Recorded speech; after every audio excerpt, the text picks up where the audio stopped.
Well, recent breaking news coming in at this point in time. The Lashkar-e-Taiba, one of South Asia's most lethal jihadist outfits, is quietly orchestrating the reconstruction of its demolished headquarters, the Markaz Taiba in Muridke of Pakistan.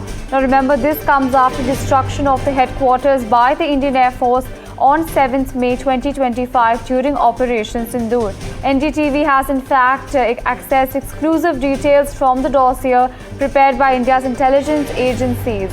Important to understand that what was once hailed as the crown jewel of LAT's training and command network now lies in ruins. Now there are plans underway to restore it to full strength. Important information coming in at this point in time. Now NDTV has exclusively accessed the Indian intelligence dossier, which reveals that the Lashkar-e-Taiba, one of South Asia's most lethal jihadist outfits, is quietly orchestrating the reconstruction of its demolished headquarters, the Markaz Taiba in Muridke. Now remember that these headquarters were destroyed during Operation Sindoor on the 7th of May 2025. Now the destruction of these headquarters, of course, was undertaken by the Indian Air Force as part of Operation Sindoor. Important information coming in. The details mentioned in a dossier prepared by India's intelligence agencies has exclusively been accessed by NDTV. This dossier, in fact, reveals that what was once hailed as the crown jewel of LAT's training and command network, of course, the Lashkar-e-Taiba's headquarters in Muridke, which currently lies in ruins, is now being rebuilt. Visuals of which, of course, are present on your screens at the moment. Remember that the Markaz Taiba in Muridke of Pakistan was destroyed by the Indian Air Force on the 7th of May 2025 during Operation Sindoor, and NDTV has exclusively accessed details which reveal that the LET, the Lashkar-e-Taiba, is quietly orchestrating and is reconstructing the demolished headquarters.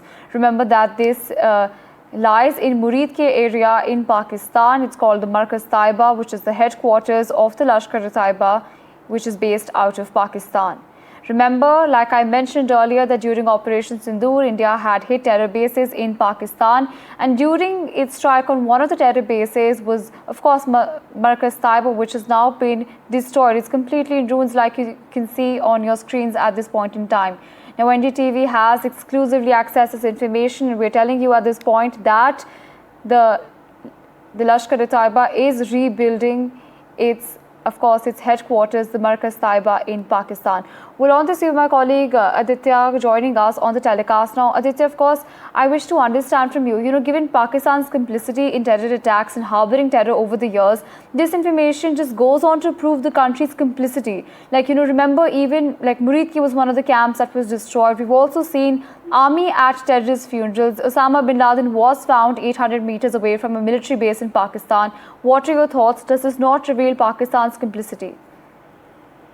Well, that's right. It's a big NDTV exclusive on a day when, India is playing Pakistan in the Asia Cup. New revelations revealing Pakistan deep state's direct support to designated terror organization Lashkar-e-Taiba, a terror outfit which is quietly orchestrating the reconstruction of its demolished headquarters in Muridke of Pakistan. This is the Markaz Taiba that we are talking about. Remember, during Operation Sindoor, after the brutal Pahalgam terror attack in India's Jammu and Kashmir, we saw 9 different terror camps and headquarters of Lashkar-e-Taiba and Jaish-e-Mohammed being attacked. And now NDTV investigation has revealed through photographs and videos that a reconstruction of the headquarters of the Lashkar-e-Taiba has begun.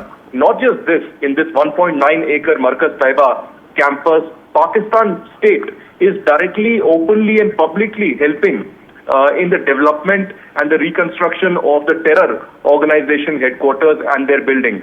In fact, our sources reveal that in Indian currency, 1.25 crore has been already allotted and given to the Lashkar-e-Taiba by the Pakistani government.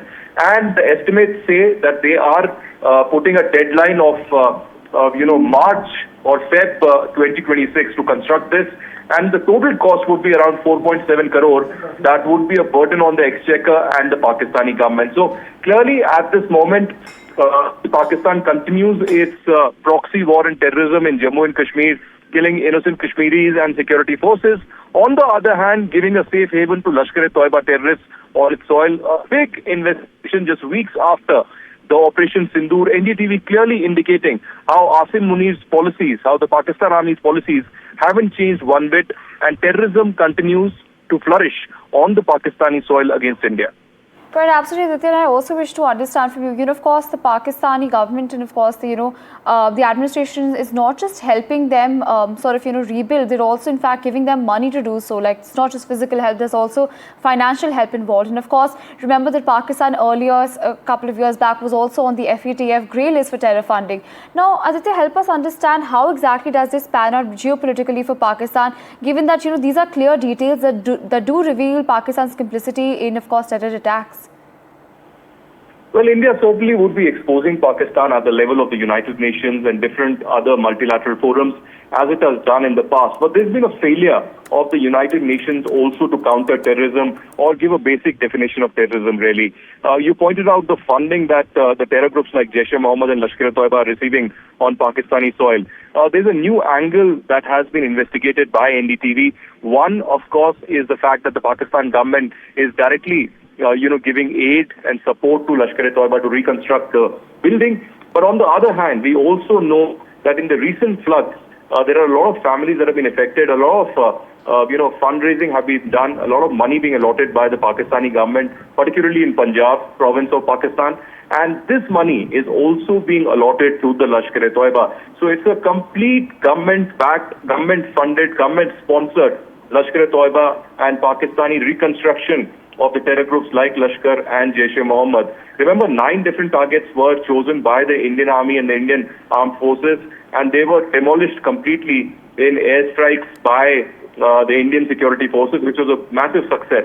But now, NDTV investigation clearly indicating that just weeks after the brutal assault by India against Pakistani terrorism, now Pakistan rebuilding the terror camps all across in different provinces of Pakistan and also trying to unleash a new proxy war against India.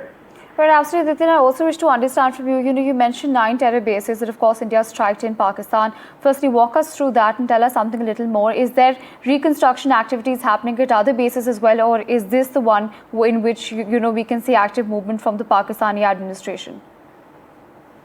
The Pakistani administration and the Pakistani deep state has been using these epicenters of terrorism for a very long time to give training to its cadre. Often this cadre is flanked by the Pakistani military, the Pakistani Rangers, who not only provide security, but also provide regular training to these elements in Pakistan, be it in Muridke, which is the headquarters of the Lashkar-e-Taiba, or be it in Bahawalpur, which is the headquarters of the Jaish-e-Mohammed. While in India's understanding, there was a huge setback to the terror groups and the deep state, and of course the Pakistan Army, which is at the epicenter of this terrorism against India.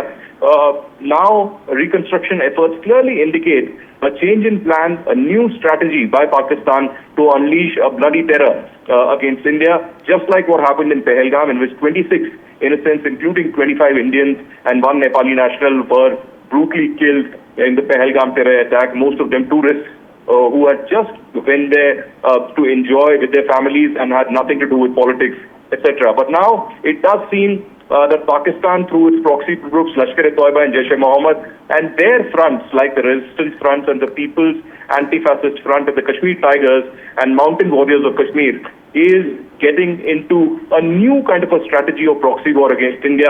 It does seem there could be more terror attacks being planned by Asim Munir's Pakistan Army and the ISI, and India certainly will have to be prepared. This is an exclusive that NDTV has investigated, and this is a dossier that has been accessed by NDTV, a very detailed dossier along with pictures and videos indicating how there's a resurgence of terrorism in Pakistan that is being hatched, a conspiracy being hatched against India. Right, absolutely. Thank you so much for joining us and sharing those details with us.